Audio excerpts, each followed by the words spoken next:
Now that there has been a federal takeover of the D.C. Police Department, what does that mean moving forward? Can the federal government hire and fire people or change departmental policy? Our 7 News I-Team investigator, John Barr, looked into some of those questions for us today. You know, we've heard city leaders call this move by President Trump unprecedented, but here's the thing, it's not. We've been here before. This is the headline from the New York Times back in April of 1995. 30 years ago, the federal government took over day-to-day management of the whole city. President Bill Clinton, with the approval of Congress, appointed a 5-person control board to run D.C. I talked to a longtime MPD officer and former assistant chief who lived through it. I remember when I was on MPD, this happened. We were taken over by the federal government back in 1995 for 6 years. Now an assistant professor at the University of Virginia, Joshua Ederheimer was an MPD patrol officer when President Bill Clinton ordered a takeover of D.C. government due to financial mismanagement and a budget crisis. There were financial problems in the District of Columbia. There was controversy with the mayor.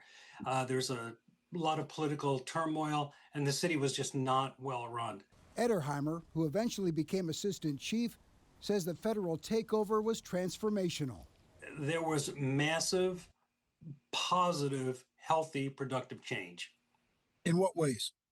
We went from being a joke to having the best equipment, having the best uniforms, massive policy changes for the better.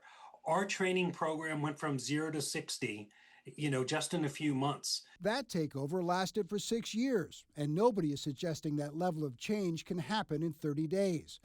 But what can the administration do while it's running this police department? We're not getting answers from the White House, so I asked Peter Flaherty, chairman of the National Legal and Policy Center. Can the federal government hire and fire people in this 30-day window? Probably not, but what they can do is reassign existing federal employees from other agencies to help with the effort, including 800 National Guardsmen. Could the feds, in this fairly narrow window, change policy? The federal government can change local policies. That's one of the strengths of the order. The existing policies are not working. I live in the DC suburbs. I don't go downtown at night anymore because I witnessed 2 very serious violent episodes when I was down there. Scared the heck out of me. As much as he appreciates what the government accomplished in D.C. 30 years ago, Ederheimer hopes they don't mishandle the situation today. D.C. Police Department needs to remain in charge.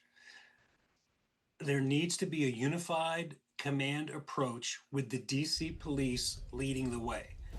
And I also spoke today with George Musgrove, an associate professor of history at the University of Maryland, Baltimore County. He explains the control board model that ran the city back in the 90s only gets triggered by a financial crisis and can only be invoked with the consent of Congress.